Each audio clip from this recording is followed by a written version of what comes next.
राधे राधे मित्रांनो, जय श्रीकृष्ण. आज आपण आलो आहोत भारतातील सर्वात पावन आणि चमत्कारिक अशा ठिकाणी म्हणजेच वृंदावनमध्ये. ही गर्दी आहे बाके बिहारी यांच्या दर्शनाची. बाके बिहारी म्हणजे स्वयं भगवान श्रीकृष्ण आणि माता राधा यांचे एकत्रित रूप. हा अथांग जनसागर लोटला आहे त्यांचं दर्शन करण्यासाठी जे वृंदावनचे राजे आहेत. त्या मनमोहनाच्या दर्शनासाठी ज्यांच्या डोळ्यात फक्त एकदा पाहिल्याने भगवान श्रीकृष्ण त्यांना आपलेसे करून घेतात. आदिशक्ती राधाराणी आणि भगवान श्रीकृष्णांचं एकत्रित रूप असलेले श्री बाके बिहारी यांचे हे मंदिर. आजच्या व्हिडिओमध्ये आपण पाहणार आहात भगवान श्रीकृष्ण आणि राधाराणीचे एकत्रित असे बाके बिहारी रूप आणि या ठिकाणची गर्दी, या ठिकाणचे भगवान श्रीकृष्णाबद्दलचे प्रेम. मित्रांनो, या ठिकाणची जी भगवान श्रीकृष्णांची मूर्ती आहे तिला बाके बिहारी असे म्हणतात.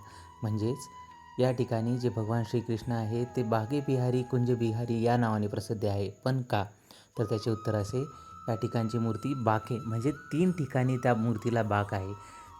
भगवान श्रीकृष्ण मुरली वाद्य स्वरूपात त्या ठिकाणी आहे आणि कमरेपासून पायापर्यंत 3 ठिकाणी ते वाकलेल्या स्वरूपात आहे, म्हणून त्यांना बाके म्हणजे वाकलेले आणि बिहारी म्हणजे रास करणारे, म्हणून त्यांना बाके बिहारी असे म्हटले जाते.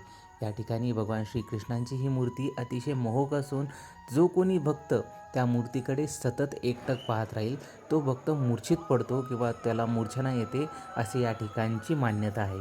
तसेच या ठिकाणी दर्शन घेत असताना आपण पाहू शकता वेळोवेळी मूर्तीच्या समोर एक पडदा लावला जातो. पडद्याची उघडझाप सतत केली जाते, कारण भगवान श्रीकृष्णांचे मनमोहक रूप जितके सुंदर आहे तितकेच त्यांचे मनही सुंदर आहे आणि त्यांच्याकडे एकटक पाहणाऱ्या भक्तावर ते इतके मोहित होतात की ते स्वतः भक्ताच्या मागे मागे चालायला लागतात.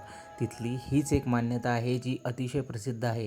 त्यामुळे दर 5 ते 7 मिनिटाच्या आड त्या ठिकाणचे पडदे बंद केले जातात आणि भगवान श्रीकृष्ण आणि भक्त यांच्यामधला नजरेचा कॉन्टॅक्ट तोडला जातो. तर मित्रांनो, कशाप्रकारे बाके बिहारी या मंदिरामध्ये भगवान श्रीकृष्णांची मूर्ती स्थापन झाली? तर त्याचे उत्तर असे की भगवान श्रीकृष्णांचे एक अतिशय अनन्य भक्त होते, श्री तानसेन यांचे गुरु संत हरिदास. तर हे संत हरिदास भगवान श्रीकृष्णांचे अनन्य भक्त होते आणि त्यांच्या वाद्यवादनाने भगवान श्रीकृष्ण नेहमी त्या ठिकाणी प्रकट होत होते.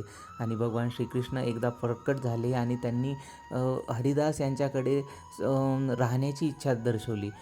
परंतु हरिदास या ठिकाणी खिन्न झाले, कारण ते भगवान श्रीकृष्णांना म्हणाले, मी तर वैरागी आहे, आपण माझ्यासोबत याल तर मला आनंदच होईल, पण मी आपल्याला एक छोटीशी लंगोट चढवूनसुद्धा मी आपल्याला सोबत ठेवू शकतो, पण माता राधा यांच्यासाठी आमच्याकडं ना वस्त्र आहेत ना आभूषण, तर कशाप्रकारे मी आपणा आणि राधा मातेचा सांभाळ करेल? तर यावर भगवान श्रीकृष्ण आणि आदिशक्ती माता राधाराणी हे एकत्रित झाले आणि एकत्रित अशा एका मूर्तीच्या स्वरूपात त्यांनी हरिदासाला दर्शन दिले आणि ही मूर्ती 3 ठिकाणी वाकलेल्या स्वरूपात होती.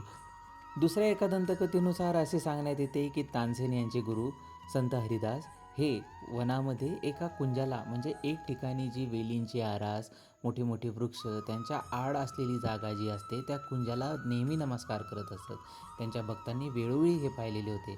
एकदा भक्तांनी त्यांना विचारले की तुम्ही या कुंजाला सतत नमस्कार का करता?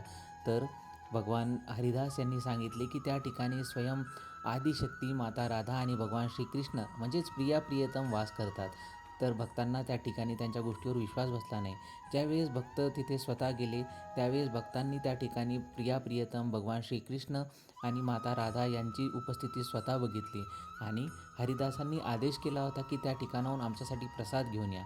तर नवलाची गोष्ट म्हणजे आपल्या अनन्य भक्ताकरता भगवान श्रीकृष्ण आणि माता राधा हे एकत्रित झाले आणि एका मूर्तीच्या स्वरूपात ते प्रसाद म्हणून स्वतः हरिदासाकडे गेले.